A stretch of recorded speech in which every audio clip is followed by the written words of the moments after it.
direction of NASA has changed.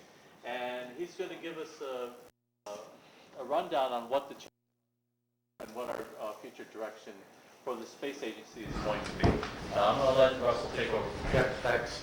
How you all doing? Great. All right, so we're going to have fun for about the next hour. Some of you might have seen some of this. I've updated it to kind of tell you where we are within NASA right now. A lot of changes going on, very dynamic and challenging time within NASA, as you can imagine.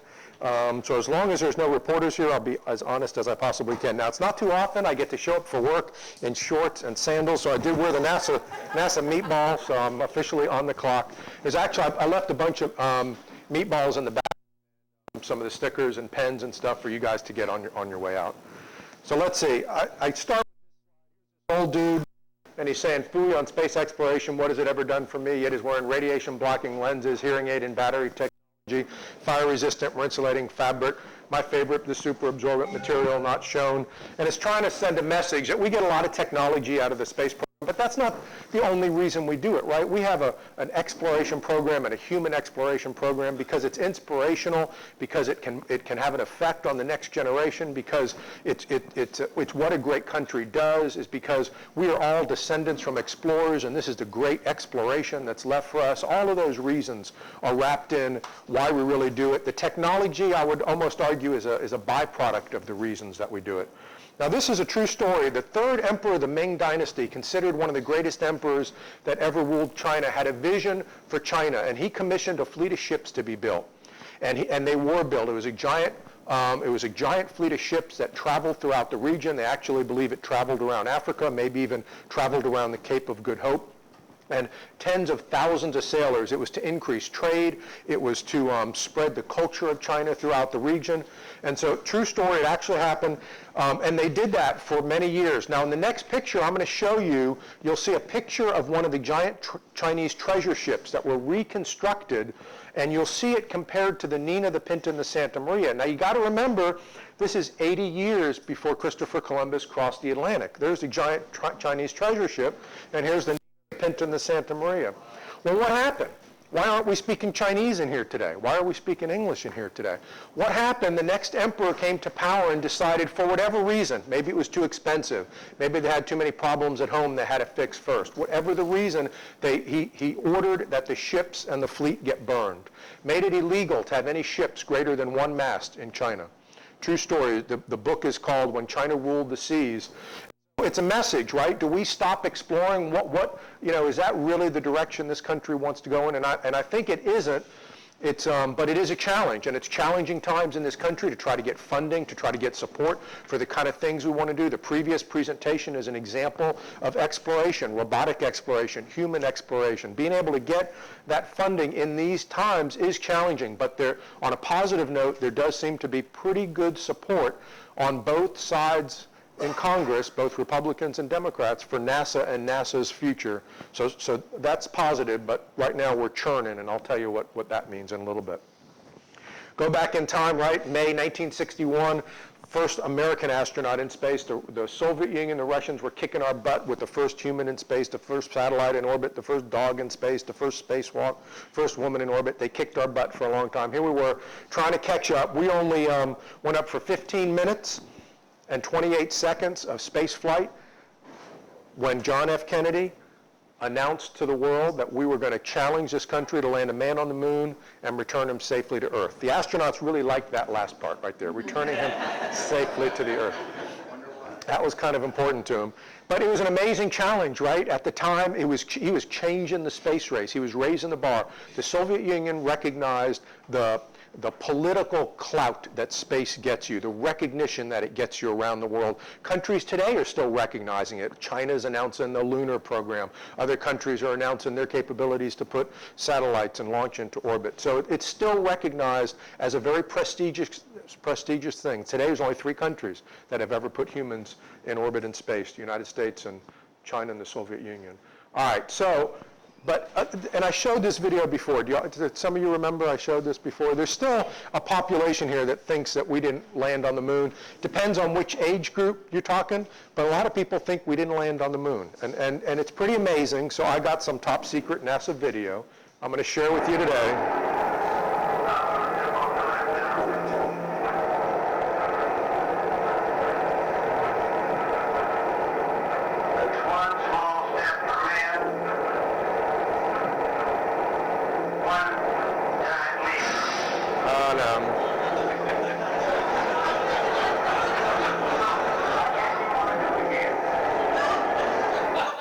Now look, so a few things of importance. One is I don't show this to kids because it messes them up, right? They'll never pass the FCAT if I show this to kids. And two, it's only a joke. NASA doesn't think it's too funny, so don't tell NASA I showed the video. But look, we built a facility literally out of the swamp at the Kennedy Space Center to launch the rockets. We did it. Still the most powerful rocket ever launched by humans. Pretty amazing. Neil Armstrong, I'll tell you a funny story. So I got to meet Neil Armstrong for the first time about a year ago. And he was in the building I was in, which was a space station processing facility. I got a call from somebody who works for me and said, Neil is down in the lobby. Do you want to meet Neil Armstrong? Well, of course I want to meet Neil Armstrong. So as I'm running down the stairs, somebody who recently started working for me, he was about 28 years old, was coming up the stairs. And I said, Kirk, come with me. This is going to be cool. Come with me. Well, he didn't know where he was going. I didn't take the elevator. I didn't want to waste time. I'm running down the stairs from the 4th floor. I get downstairs, and Neil is there. And I go up to him and I say, welcome to the Space Station Processing Facility. My name's Russell Romanella. I'd like, to tell you what we're going on here. And he goes, well, my name's Neil. It's a pleasure to meet you. And then Kirk, hi, I'm Kirk. Hey, I'm Neil. And we're talking back and forth. And so we get done. I get in the elevator with Kirk, and I turn to Kirk and I said, Kirk, was that the coolest thing? He goes, yeah, that was pretty cool. Who was it? I said, Kirk. I said, that was Neil Armstrong. And he goes, no, it wasn't. I said, that was Neil Armstrong. He goes, he doesn't look like the picture. I said, this picture is 1969. He doesn't look like that anymore. True story. But he was very gracious. He goes through a lot in his life, you can imagine. He's extremely intelligent. We've got two kind of spokespeople in NASA. We got Buzz Aldrin on one side and Neil Armstrong on the other side, and they are definitely at different ends of the spectrum. Neil, very intellectual, he taught for a lot of years, still somewhat involved, but, in some of the different kind of reviews and the different kind of advisory panels that NASA has, he's still involved. So pretty cool. So Earthrise, what the astronauts, this is Apollo 8, Earthrise coming up over the lunar horizon, still an amazing sight. Now what's pretty cool, this is Lunar Reconnaissance Orbiter. Remember, we sent a spacecraft in orbit around the moon, high-resolution images of the moon, able to take pictures of the lunar surface that we hadn't seen before. Here you can actually see where the Apollo 13 Saturn upper stage actually impacted the lunar surface when they were going around. Now this one is really cool. Here is from Apollo 11. This is the Eagle descent stage. That picture right there is zoomed in. You can actually see the footpads of the lunar module where it's still on the surface of the moon. You can see the experiments they set up just off there. And what's really cool, you can see it even in that picture. You see that line right there, and you see that line? That's Neil Armstrong's tracks on the moon. We actually can take pictures. We walked on the surface of the moon. Neil Armstrong did it. We got pictures of it now. Pretty amazing, and these pictures are pretty cool. Not that long ago. Yeah, we might have faked those too. Don't tell anybody though. Now this is kind of interesting. There's a saying, I thought about this a while ago. There's a saying that came out of the lunar program, of us landing humans on the moon. And you all remember it. If we can land a man on the moon, why can't we make the buses run on time? If we can land a man on the moon, why can't we cure cancer? If we can land a man on the moon, and you can fill in the blank, right? And so what that saying says is, if we can land on the moon, why can't we do anything? And then you kind of think, well, shoot, think about that. Think of what landing a man on the moon for this country did to the psyche of the country. It made us believe that we were capable of doing anything. It made us believe we were a great country, and it set the bar higher for our expectations of ourselves and our country. That's truly what that saying means, and that's what it did for us. And when you think about today, what do we have today that's doing that? There's not a whole lot. Think about a human landing on Mars, and imagine it for a minute. Imagine, a few months to get to Mars, 6 months, 7 months to get to Mars. You can see every night there would be something on the nightly news, countdown to Mars. Every person in this country and maybe even around the world will actually know the name of astronauts again. You would see the countdown. 5 days to land it on Mars, 10 days, 5, 4, 3. It would be such an incredible buildup. The whole world would be watching. It would have that same kind of effect. It would be absolutely amazing. I hope that it happens in my lifetime. I feel like we're moving a little bit further away from it than closer to it. But it is going to happen. It's just a matter of time. This is one I thought was pretty interesting, just to try to put in perspective, how much money are we spending? This is where all the money goes. I think this was the 2009 federal budget, but you can see Social Security, Medicare, Medicaid, unemployment, welfare, interest on the national debt, Department of Defense, and I'll find NASA for you. NASA is right there, 0.58%. So what that's telling you, NASA's budget is about half of 1% of the federal budget. So about every dollar in taxes, NASA's getting about a half a cent on that dollar, to put it in perspective. Our budget's $18.7 billion last year.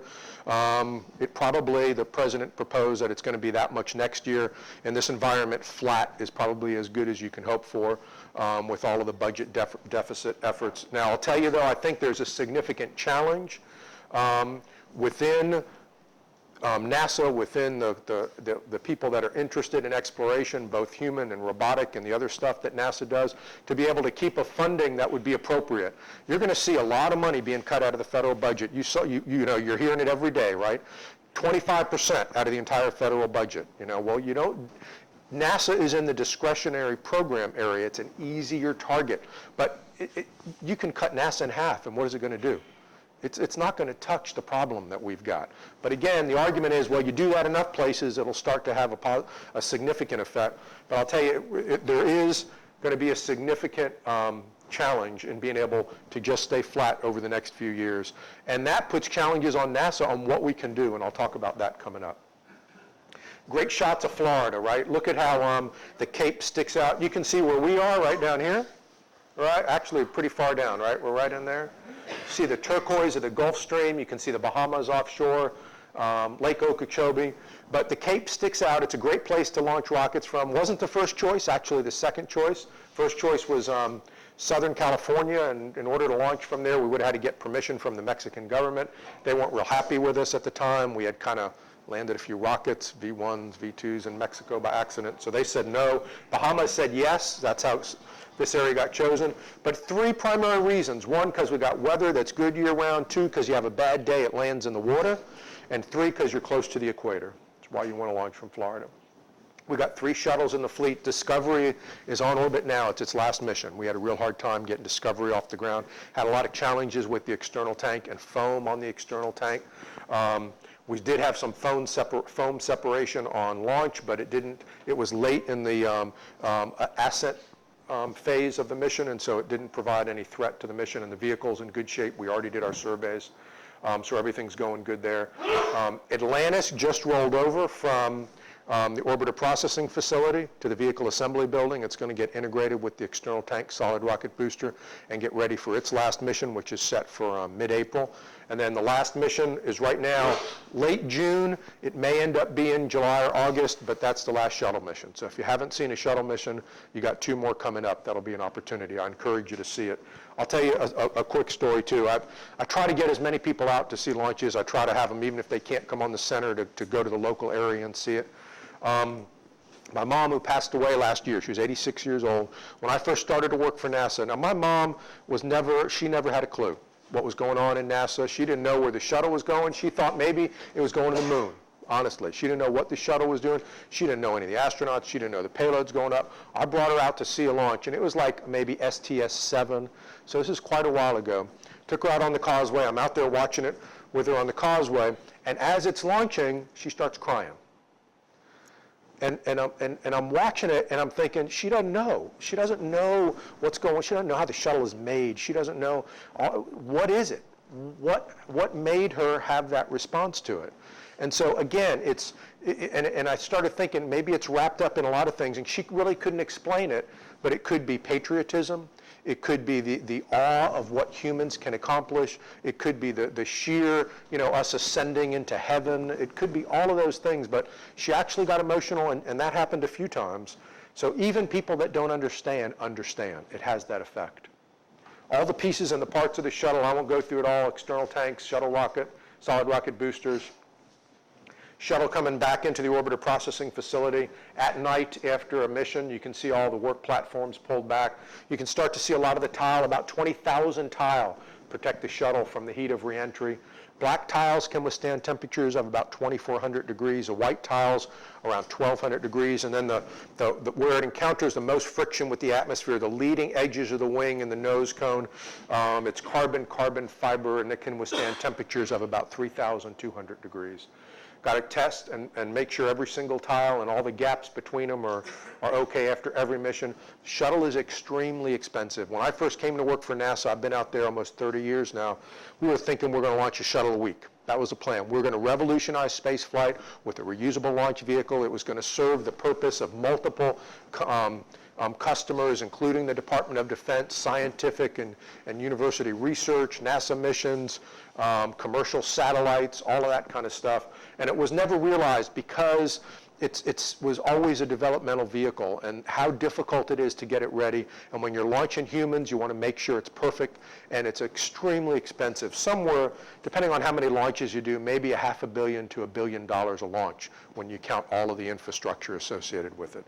Now, it sounds like a lot, but let me tell you, it's not that much different when you look at the expendable launch vehicles and you look at how much an Atlas V or a Delta IV costs, which is $400 million a launch when you include all of that. So it's not crazy. It sounds like a lot of money, but when you compare it, it's still not that crazy. Take the engines off after every mission, refurbish them. So there's Discovery rolling over. That was not that long ago from the OPF to the vehicle assembly building, getting ready for its last flight. A lot of people, it's a difficult time out there, right? So we have maybe about 5,000 to 6,000 people that work on the space shuttle program at the Kennedy Space Center. And we've already laid off about 1,000 of them. Over the course of the next year, we're probably going to lay off about 3,000 to 4,000 more. So it's a difficult time. When the orbiter was rolling out, when Atlantis rolled out just recently, it was emotional. You'd go out there and you'd talk to people and they're crying. They've worked on the shuttle for a long time. It's something that they love. They put their heart. They believe it serves a higher cause. And it's tough for them to see the retirement of the shuttle. And it's tough for me to see it. It's tough to see these people who have given their heart and soul for all these years. And what really disturbs me the most is that we don't have something else that's about to replace it. If we had our act together, we would have retired the shuttle when we had another launch vehicle that could launch our astronauts into space. Instead, we're about to pay the Russians 50 or 60 million bucks a pop to launch our astronauts to the International Space Station.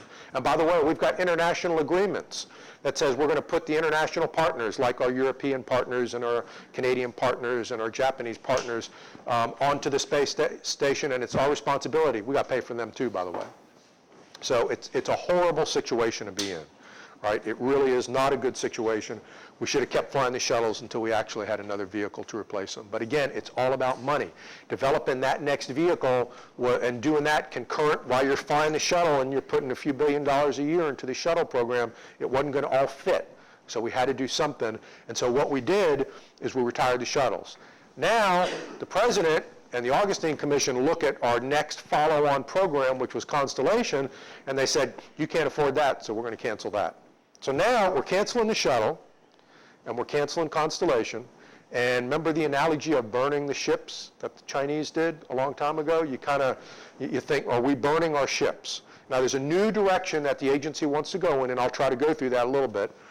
So it's not all horrible, but it is a very difficult time within NASA because we're changing horses in midstream. We had a plan. At one time, we're going to have a replacement for the shuttle, the Orion capsule, hopefully by 2012. It could start taking people off. That slipped to 13, 14, 15. Okay, then Augustine came in and said you didn't even have enough money to make that. Maybe it'd be 18, 17, canceled. Now, you start canceling that, you start having budget pressure to not be able to do this. You could see somebody coming in, and you can see Congress coming in saying, you know what, we just can't afford that right now, and it's just too expensive right now, and we got too many other problems we got to fix at home right now, and it starts sounding very familiar to my second slide. All right, when the astronauts go up in space, it's an amazing effect that it has on them. Many of them are philosophically and emotionally and spiritually affected for their entire lives. This is a great shot. South Florida, Lake Okeechobee, fires happening in the Everglades, northern half of Long Island in the Bahamas, Hurricane Francis that crossed central Florida, what it looked like from space in September 2004. Namibia, giant boulder rising out of the desert over a mile high from space. This is a cool shot. This was taken from the space station of the space shuttle off the coast of Nicaragua. This was not that long ago, that picture was taken. What an atoll looks like, an ancient volcano. It's the shoreline of an ancient volcano. A lot of these in the Pacific, that's what it looks like from space. Sediment-laden drainage in Madagascar, Cabo San Lucas off the coast of Baja California, Strait of Hormuz in Iran, plankton bloom off the coast of New Zealand. You can see it flowing off of the mainland. Hurricane Emily with the zoom lens.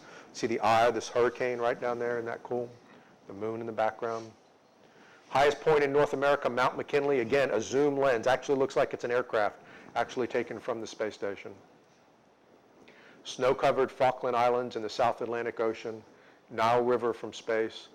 Atmosphere, that 50 miles or so, that sustains all life on Earth.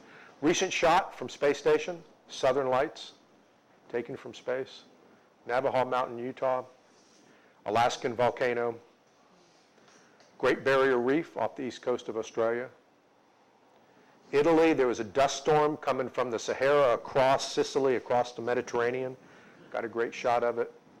Great shot outside the cupola on the space station of Europe, specifically Italy, the bottom part of the boot, and Sicily at night.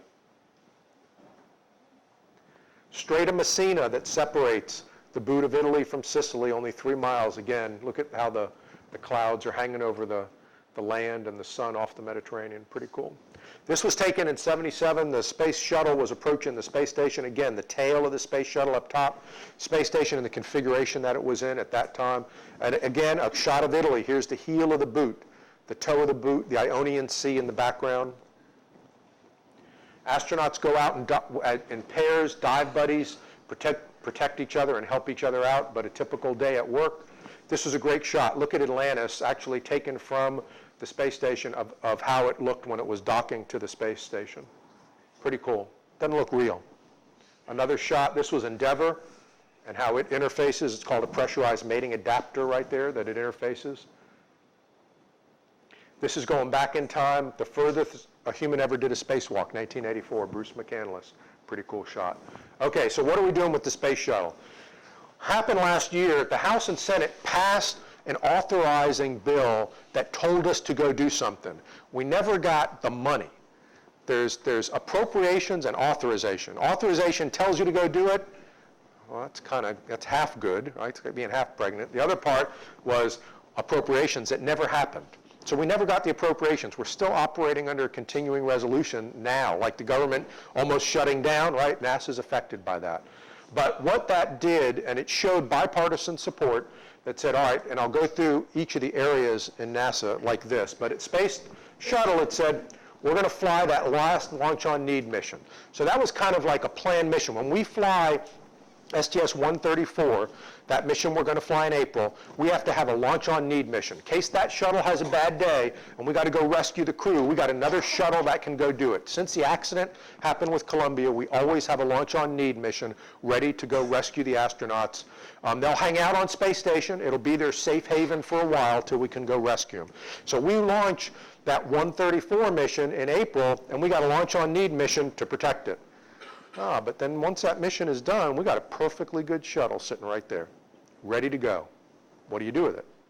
Well, we've convinced ourselves that we can launch that last shuttle and do it safely, and that we can spend enough time on space station that we would rely on the Russians with Soyuz to actually be our Launch on Need mission, to be the rescue vehicle to be able to get the astronauts back. So we are going to launch that last mission. It will not have a Launch on Need mission behind it. So that's what we're doing with the space shuttle, but we are retiring it. 2 more missions is the plan. Space station, what are we doing with space station? Space station, one of the greatest engineering accomplishments in the history of humankind, right? Look, 361 feet today, bigger than a football field in the end zones, operates over 200 miles above the Earth. Volume, 25,000 cubic feet, that's the equivalent of a pretty comfortable 4-bedroom, 2 or 3 bath home. 6 people living and working on space station. Atmosphere is just like that of the Earth. Speed, 17,500 miles per hour, 16 sunrises and sunsets every day, getting close to 1 million pounds in its weight. International because all these countries are cooperating. I got asked a question. I had a bunch of students from Denmark. There's about 100 students that came out to the Space Center, and they were asking me, so what do you see in 50 years? Just imagine what space exploration would be like in 50 years. So I said, well, let's go back 50 years. Could we have imagined at the end of World War II that today we'd be cooperating with Germany, with Russia, with Japan, in the peaceful cooperation and exploration of space for the betterment of humankind? Could you have even imagined it? It would not even have been, there was just no way. Couldn't even imagined it. And look at that. So I say, so whatever that is, maybe that's what's going to happen in the next 50 years. And maybe space really is a way that we can bring the world together in a much more positive way. All right, here's all the missions. Now, a few things interesting on here. I'll go through the chart. When you see a down arrow, it means a progress is coming down, and those are supply ships that the Russians launched, so they're coming down. You see an arrow going up, it's going up to the space station. When it's coming down, it's burning back through the atmosphere. There's nothing, there's no people there, it's just waste that's coming back in. So you see all the progress stuff happening. So that's one of the ways space station stays alive post-shuttle. Now you see the Soyuz. Soyuz is the crew going up and down. So they can carry 3 people on each Soyuz, so you see one coming down, you see one going up, et cetera, et cetera. Again, that's how we're going to get our crews up and down until we have a U.S. capability to get our astronauts to space, and I'll talk about that later. Then you start to see some interesting things here. ATV, Automated Transfer Vehicle number 2. That is the European Space Agency launch vehicle that's going to launch cargo up to the space station. It gets launched out of French Guiana on an Ariane vehicle. So you can see we're relying on the Europeans to get cargo up. Again, it burns up coming back to the atmosphere, no down mass. ATV is the H2 transfer vehicle. That's the Japanese ability to bring cargo up to the space station. So you start to see they'll launch about one of those a year. Critical to sustaining the space station post-shuttle are those international partnerships. But also, the U.S. is going to start to have capability to go to the space station. And you'll see it here, SpaceX, SpaceX, SpaceX. You don't see Orbital. Orbital is starting to happen later in 11 and 12. But those are U.S. capabilities, and that's where we've invested kind of some seed money, and then we've actually awarded contracts for them to supply multiple launches and cargo to the International Space Station. So SpaceX is Elon Musk, right? And that's PayPal founder, billionaire, right? By the time he was 30, also founded Tesla Motors with the Tesla Roadster. Pretty cool, pretty amazing guy. But he's got launches, and he's going to start launching out of the Kennedy Space Center area and bring cargo up to the space station. Now, it's pretty cool as you look at his cargo, his Dragon capsule there. It's got a window in it. Why do you have a window in it if you're flying cargo? Well, he expects this vehicle to also provide commercial capability for crew to be able to go back and forth to the space station. And that's a significant new departure and direction NASA is going in, is to rely on the commercial guys to be able to bring our crew up there. Now, what commercial means and what level of insight and oversight we got when we're launching our astronauts on their vehicle, and they're kind of saying, leave us alone, let us do it, we know how to do it, and we're saying, it's our astronauts, we're not going to leave you alone. Where that middle ground is a challenge. We're working through that right now. But we are going to have a commercial crew capability. Significant funding for it still in the budget, close maybe 800 million, 900 million a year to be able to develop this capability and to be able to do it. Now, whether or not we can afford one provider or 2 providers, we'll see. But right now, we're in that procurement process, actually awarding some of those early design contracts. And about a year from now, we're actually going to be awarding more contracts to be able to do that. Commercial guys are saying, we can launch your crew to the space station in 3 years. We'll be happy if it's 5, realistically. 2015, 2016 is probably realistic. But that's the plan, and that's how we get away from relying on the Russians to get our astronauts back and forth to the space station. I'm going to keep going here in the interest of time. I got a couple of videos, but I'm going to skip them. Some great shots. Space station as it exists today on orbit. Largest solar arrays ever put up into space. What's pretty cool, solar arrays from that point to that point, a half of an array is about 112 feet long. When we were working on it at the Kennedy Space Center, they're all folded up, and they're about 12 inches. Pretty amazing. You can start to see the habitable volume. Here is a Japanese laboratory, Kibo, which means hope in Japanese. It's the largest laboratory on the space station. That's the European laboratory, Columbus. The Japanese laboratory has an exposed facility. You can see the Canada, the hand, it's called Dexter. It's special purpose dexterous manipulator. It's the hand that goes on the end of the arm. Here's Canada's robotic arm in one of the places that it can attach to the space station on the side of the U.S. laboratory, the brains of the space station. Here's node 3. Here's the cupola. It's got 7 windows. It's got 360 degrees that the astronauts can get.